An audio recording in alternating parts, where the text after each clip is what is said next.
अस्सलाम वालेकुम फ्रेंड्स, मैं हूं रेहान खटक। आप देख रहे हैं वाली प्लस के साथ। माय फ्रेंड, आज हम ब्रिटिश कॉन्स्टिट्यूशन के लास्ट टॉपिक को डिस्कस करेंगे कि ब्रिटिश जुडिशल सिस्टम क्या है और ब्रिटिश में लोगों को किस तरह इंसाफ मिलता है और ब्रिटिश का जुडिशल निज़ाम यानी अदालती निज़ाम दूसरे ममालिक से क्यों बेहतर है। So let's we discuss. My friend, अगर अभी तक आपने मेरा चैनल सब्सक्राइब नहीं किया तो काइंडली सब्सक्राइब कर ले और बेल आइकन पर क्लिक कर ले। Thank you. माय फ्रेंड, हम सुनते हैं कि ब्रिटिश में रूल ऑफ लॉ को अपनाया जाता है। ये रूल ऑफ लॉ क्या है? सबसे पहले हमें रूल ऑफ लॉ का पता होना चाहिए। Rule of law, my friend, rule of law को 3 हिस्सों पर डिवाइड किया है। नंबर 1, किसी अफराद को बरतानिया में जुर्म साबित की बगैर सज़ा नहीं दी जा सकती है और ना ही किसी को कैद किया जा सकता है। सेकेंड वन इज़, बरतानिया में हर किसी को इक्वल राइट्स दी गई है। अमीर और गरीब में कोई डिस्क्रिमिनेशन नहीं है। तमाम लोग कानून के नीचे है, कोई भी कानून से बालातर नहीं है। थर्ड वन इज़, बरतानिया में हर अफराद को इक्वल राइट्स दी गई है। कोई भी उनके राइट्स को एक्सप्लॉइट नहीं कर सकता है या कोई भी उनके राइट्स को ख़त्म नहीं कर सकता है। इसलिए बरतानिया में एक इक्वलिटी, एक जस्टिस कायम है जो दूसरे ममालिक में नहीं है। सो अब हम डिस्कस करेंगे कि बरतानिया यानी ब्रिटिश के जुडिशल सिस्टम कितनों हिस्से पे डिवाइड है और लोगों को किस तरह इंसाफ मिलता है। So let's we discuss. My friend, British judicial system 2 हिस्सों पर डिवाइड है। एक civil court, second is criminal court. Civil court कैसे कहते हैं और क्रिमिनल कोर्ट कैसे कहते हैं? माय फ्रेंड, सिविल कोर्ट में वो तमाम तर केसेस आते हैं जो डिवोर्स, मैरिज, तजारत, इनकम टैक्स, प्रॉपर्टी, चोरी, डकैती, इन सब मुकदमात की समाअत कौन करता है? Civil court. क्रिमिनल कोर्ट में कौन से केसेस आती है? क्रिमिनल कोर्ट में वो तमाम केसेस आते हैं जिसमें कत्ल, गद्दारी, बगावत, ह्यूमन राइट्स की एक्सप्लॉयटेशन, इन तमाम तर केस की समाअत क्रिमिनल कोर्ट करता है। अब हम सिविल कोर्ट को डिस्कस करेंगे कि सिविल कोर्ट को कितने हिस्सों पर डिवाइड किया है। माय फ्रेंड, सिविल कोर्ट को 4 हिस्सों पर डिवाइड किया है। County court, high court, court of appeal, house of Lord. My friend, county court में कौन से मुकदमात की समाअत होती है? 400 पाउंड से कम लेन देन के जितनी भी मुकदमात की समाअत है वो काउंटी कोर्ट करता है। यानी एक लोअर कोर्ट है। 400 पाउंड से कम जितनी भी मुकदमात है इन तमाम तरह की समाअत काउंटी कोर्ट करता है। यानी चोरी, डकैती, इनकम टैक्स, इन तमाम जो 400 पाउंड से कम है इनकी समाअत काउंटी कोर्ट करता है। ब्रिटिश में 500 के करीब काउंटी कोर्ट मौजूद है। इन काउंटी कोर्ट की जजेस की अपॉइंटमेंट लॉर्ड चांसलर करता है। अब माय फ्रेंड, अगर किसी को काउंटी कोर्ट में कोई फ़ैसला पसंद ना हो तो अपील करता है हाई कोर्ट से। हाई कोर्ट क्या काम करता है? हाई कोर्ट 2 मुकदमात की समाअत कर सकता है। एक तो जब कोई अपील कर ले काउंटी कोर्ट के फ़ैसले के ख़िलाफ़, उसकी समाअत करेगा। एक 400 पाउंड से जो ज़्यादा के केसेस है उन तमाम मुकदमात की समाअत भी हाई कोर्ट करता है।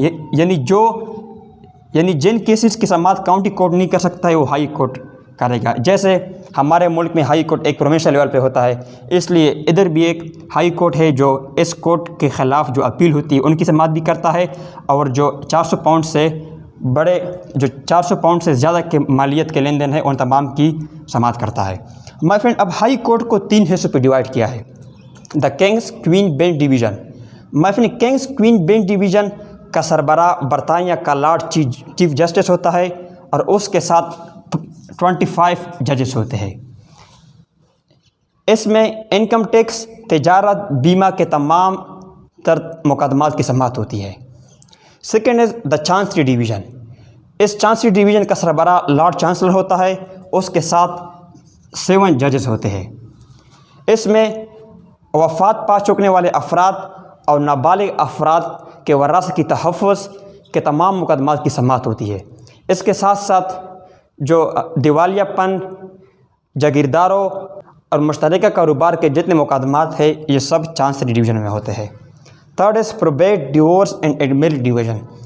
इसका सरबराह सदर और उसके साथ 7 जजेस होते हैं।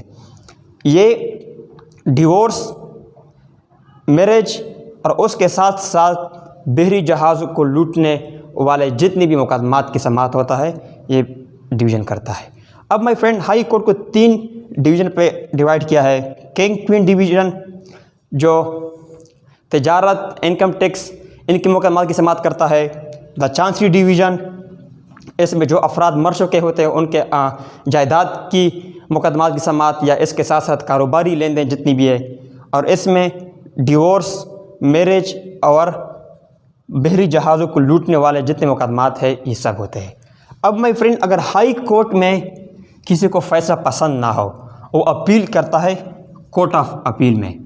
यानी हाई कोर्ट यानी कोर्ट ऑफ अपील जैसे हमारे पाकिस्तान में सुप्रीम कोर्ट है, हाई कोर्ट में अगर किसी को फ़ैसला पसंद ना आए तो वो सुप्रीम कोर्ट में अपील कर लेता है। इस तरह अगर हाई कोर्ट में किसी को अपना फ़ैसला पसंद ना आए तो अपील करता है कोर्ट ऑफ अपील में। My friend, court of appeal के सरबराह को मास्टर ऑफ द रोल कहते हैं, मास्टर ऑफ रोल्स। इसके साथ 8 जजेस भी होते हैं। ये तमाम मुकदमात की समाअत करता है जो हाई कोर्ट के फ़ैसलों के ख़िलाफ़ जिसने अपील की हो, उन तमाम तर मुकदमात की समाअत करता है कोर्ट ऑफ अपील। अब माय फ्रेंड, जैसे पाकिस्तान का सुप्रीम कोर्ट है, उनका फ़ैसला आखिरी फ़ैसला है। अब इधर ऐसा नहीं है। इधर my friend, court of appeal में अगर किसी को अपना फ़ैसला पसंद ना आए तो फाइनल अपील कर सकता है हाउस ऑफ लॉर्ड को। हाउस ऑफ लॉर्ड कौन है? हाउस ऑफ लॉर्ड पार्लियामेंट का एक चैम्बर है। इसमें एज अ कन्वेंशन के तौर पर लोग बैठे होते हैं। इसमें ऑटोक्रेट्स, जो दानश्वर, मेहनत कश लोग, ये सारे लोग इसमें मौजूद होते हैं। अब कोर्ट ऑफ अपील के फ़ैसले के ख़िलाफ़ आखिरी अपील हाउस ऑफ लॉर्ड में किया जाता है। हाउस ऑफ लॉर्ड अगर उस अपील की समाअत कर ले तो वो एक फ़ाइनल अपील होती है। इस तरह आवाम को इंसाफ मिलता है। अब आप ख़ुद अंदाज़ा लगाए कि काउंटी कोर्ट में 400 पाउंड से कम के लेन देन जितनी मुकदमात है वो काउंटी कोर्ट में होता है। अगर काउंटी कोर्ट का फ़ैसला किसी को पसंद ना हो तो हाई कोर्ट में उसको अपील कर लेता है। हाई कोर्ट में जब अपील होता है तो हाई कोर्ट भी 3 हिस्सों पर डिवाइड है, king queen bench division, the chancery division, probate, divorce and admit division. अब माय फ्रेंड, अगर हाई कोर्ट का फ़ैसला किसी को पसंद ना हो तो कोर्ट ऑफ अपील में उसको अपील कर सकता है, यानी जो हमारा सुप्रीम कोर्ट है। अब अगर कोर्ट ऑफ अपील का फ़ैसला भी किसी को पसंद ना हो, कोई बड़ी केसेस हो जिसमें आइन की पासदारी करनी हो, तो फिर वो लास्ट फाइनल अप्रूवल जो होता है house of Lord. House of Lord में आखिरी अपील किया जा सकता है। हाउस ऑफ लॉर्ड में मुकदमात की समाअत करने के बाद केस ख़त्म हो जाती है और लोगों को इंसाफ मिल जाता है इस तरह। अब माय फ्रेंड, हम डिस्कस करेंगे कि ब्रिटिश के क्रिमिनल कोड को कितने हिस्सों पर डिवाइड किया है। सो माय फ्रेंड, अब हम क्रिमिनल कोड को डिस्कस करेंगे। सबसे पहले हमें क्रिमिनल कोड का पता होना चाहिए कि क्रिमिनल कोड कैसे कहते हैं। माय फ्रेंड, क्रिमिनल कोड में वो तमाम मुकदमात की समाअत होती है जो ह्यूमन राइट्स के ख़िलाफ़ हो, किसी ने किसी को कत्ल किया हो, गद्दारी, बगावत, इन तमाम मुकदमात की समाअत क्रिमिनल कोड करता है। क्रिमिनल कोड को 5 हिस्सों पर डिवाइड किया है। First is peace of justice. My friend, peace of justice इन तमाम का एक लोअर कोर्ट है, यानी इन सब का लोअर कोर्ट है। पीस ऑफ जस्टिस में कौन कौन से मुकदमात की समाअत होती है? पीस ऑफ जस्टिस में जो छोटे मुकदमात होते हैं, जो छोटे क्राइम होते हैं, इनकी मुकदमात की समाअत होती है। यानी इसमें जजेस के पास सिर्फ ये पावर है कि किसी भी मुलजिम को तकरीबन 14 दिन तक उसको सज़ा सुनाया जा सकता है, यानी 14 डेज़ तक। फिर अगर कोई मुलजिम किसी बड़े जुर्म में साबित हो गया हो तो दो जजेस का एक बेंच बैठता है, उसको 6 मंथ तक सज़ा सुनाया जा सकता है। अब my friend, peace of justice सिर्फ 6 मंथ तक किसी अफराद को सज़ा सुनाया जा सकता है। Second is court of quarter season. My friend, court of quarter season को कोर्ट ऑफ क्वार्टर क्यों कहते हैं? क्वार्टर मीन 4, यानी ये एक साल में 4 मरतबा बैठती है और मुकदमात की समाअत करती है। इस कोर्ट में चोरी, डकैती, बगावत, ये तमाम मुकदमात इस कोर्ट में आते हैं। इस कोर्ट में एक रिटायर्ड जज होता है, उसके साथ कुछ और जजेस होते हैं और मुकदमात की समाअत करता है। फिर third one is Kings bench. My friend, ये भी एक हाई कोर्ट की एक शाख है। इस बेंच में वो तमाम मुकदमात होती है जो कत्ल, गद्दारी, बगावत के मुतालिक हो, यानी इन तमाम मुकदमात की समाअत किंग बेंच करता है। किंग बेंच का सरबराह लॉर्ड चांसलर होता है। इस बेंच में किसी भी मुलजिम को मौत की सज़ा भी सुनाया जा सकता है। अब माय फ्रेंड, अगर किसी को किंग बेंच या कोर्ट ऑफ क्वार्टर सीजन का फ़ैसला पसंद ना हो तो अपने फ़ैसले के ख़िलाफ़ अपील करता है कोर्ट ऑफ क्रिमिनल अपील में। यानी इन दोनों कोर्ट में अगर किसी को फ़ैसला पसंद ना हो तो अपना अपील करेगा क्रिमिनल अपील में। यानी कोर्ट ऑफ क्रिमिनल अपील का काम ये होता है, अगर कोई इस फैसलों के खिलाफ अपील करता है तो उन मुकदमात की समाअत करता है। जैसे हमारे सुप्रीम कोर्ट है, हाई कोर्ट का अगर किसी को फैसला पसंद ना हो तो सुप्रीम कोर्ट उसको फाइनल अप्रूव करता है। इस तरह इनका कोर्ट ऑफ क्रिमिनल अपील है। इसमें तमाम इन नीचे कोर्ट के जितने भी फैसले के खिलाफ अगर कोई अपील करता है तो कोर्ट ऑफ क्रिमिनल अपील में करेगा। अब माय फ्रेंड, अगर कोर्ट ऑफ क्रिमिनल अपील में भी किसी को फैसला पसंद ना हो, यानी आइन की पासदारी करनी हो, उस फैसले में कोई बड़ा जुर्म हो, तो फिर अटॉर्नी जनरल की मर्ज़ी के मुताबिक हाउस ऑफ लॉर्ड में अपील किया जा सकता है। हाउस ऑफ लॉर्ड इनका फाइनल अप्रूवल होता है। हाउस ऑफ लॉर्ड के बाद कोई भी अपने फैसले को चैलेंज नहीं कर सकता है और ना ही कोई अपील कर सकता है। हाउस ऑफ लॉर्ड इनका फाइनल अप्रूवल मेकर है। माय फ्रेंड, क्रिमिनल कोर्ट को 5 हिस्सों पर डिवाइड किया है। नंबर 1, पीस ऑफ जस्टिस, जो सबसे लोअर कोर्ट है उसे पीस ऑफ जस्टिस कहते हैं। इसमें छोटे क्राइम के मुलजिम को तकरीबन 14 दिन तक सज़ा दिया जा सकता है। अगर कोई बड़ा क्राइम हो तो 6 मंथ तक ये सज़ा दे सकते हैं।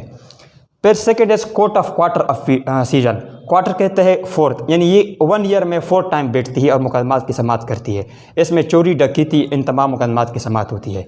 Third is Kings bench, Kings bench जो है इसमें कत्ल, गद्दारी, बगावत के मुकदमात की समाअत होती है। इसमें मौत की सज़ा भी सुनाया जा सकता है। फिर अगर किसी को इधर फैसला पसंद ना हो तो अपील करता है कोर्ट ऑफ क्रिमिनल अपील में, जैसा हमारा सुप्रीम कोर्ट है। फिर अगर इधर भी किसी को फैसला पसंद ना हो, कोई बड़ा केस हो, तो फिर लास्ट हाउस ऑफ लॉर्ड में अपील करता है अटॉर्नी जनरल की मर्ज़ी के मुताबिक। फिर लोगों को इस तरह इंसाफ मिल जाता है। माय फ्रेंड, अब आप ख़ुद अंदाज़ा लगाए कि बरतानिया का जुडिशल निज़ाम किस तरह है और हमारे मुल्क का जुडिशल निज़ाम किस तरह है। उधर रूल ऑफ लॉ को अपनाया जाता है, हर कोई इक्वल है, कोई डिस्क्रिमिनेशन नहीं है, कोई भी कानून से बालातर नहीं है, हर कोई कानून से नीचे है और लॉ को फॉलो करते हैं। हर किसी को इक्वल राइट्स दी गई है, कोई भी किसी की इक्वल राइट्स को एक्सप्लॉइट नहीं कर सकता है और डेमोक्रेसी इसलिए सक्सेसफुल है। सो माय फ्रेंड, अब आप खुद क्रिटिकल एनालिसिस करें।